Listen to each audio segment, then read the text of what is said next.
Hello, it's Sunday and I'm Oliver, and this week's topic is trans right.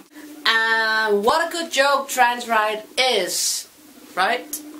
Trans rights in Denmark is like non-existing.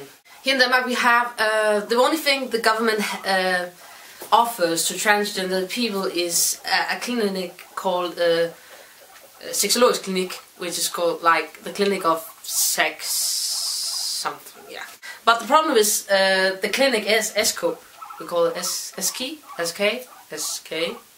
The problem with SK is that it takes a long time getting an appointment there and getting hormones there and getting accepted there, because first of all you have to go to a meeting, and then you have to answer a lot of questions, like really strange questions, like do you hear voices and do you feel sad a lot of the time and stuff like that. Then you have to go to this meeting and be approved that you are possibly a transgender person. Then you go through like 6 meetings over 6 months, talking with this psychiatrist or whatever, and to be approved that, or be diagnosed with the sickness that yes, you are transgender. Note that you have to be diagnosed sick. And then if you are accepted or approved by them, which is like 5% who are approved by them, then you can get on hormones, and then they will... No. First of all, you have to go to the meetings like over 6 months, and then they have to diagnose you with being transgendered, and then you have to live as the chosen gender for 3 to 1 year before you might be approved of getting hormones. And then when you're on hormones you might get approved to get surgeries and so forth. So you can just hear that it takes a lot of time, and that's what the government offers to transgender people. The other thing you can do is go private, and there is one clinic in Denmark who take care of FGMs, and it might be forced to close because of the government, because of ESCO monopolize their treatment of transgender people. And the private clinic is really good. That's where I'm going, and I get my hormones, but it's quite expensive because it's private. Name in Denmark. At doctor's, library, school, you can be called whatever you want to. I have gone up to my school and said I wanted to be called Oliver, and they changed it, and at my doctor I'm called Oliver, although it doesn't say on my ID, because in Denmark your first name is not allowed to be a name of the opposite gender, which means Oliver will not and will never be my first name on my ID. Instead, a lot of trans guys choose a unisex name, like I'm going to choose Charlie, and then that will be my first name, and then my middle name will be Oliver. But I'm not allowed to be called Oliver first name.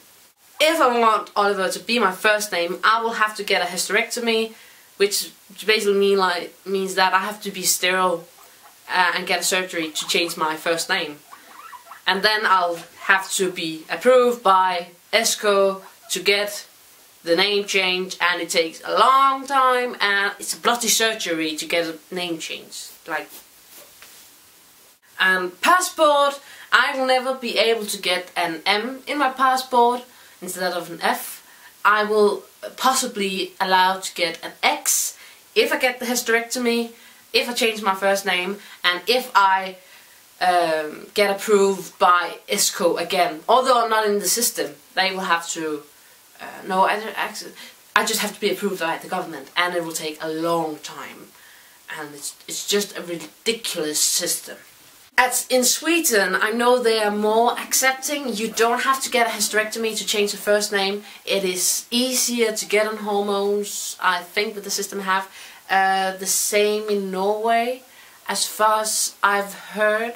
I know there's a clinic in Oslo, in Norway, which treats transgender people, and Sweden is like really accepting about genders. They have gender neutral kindergartens, they have gender neutral commercials, advertisements and magazines for children, like Toys R Us and stuff.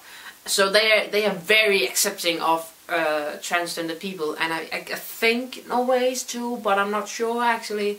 And in Denmark, society is, but the government is not, and it's just like mindfuck.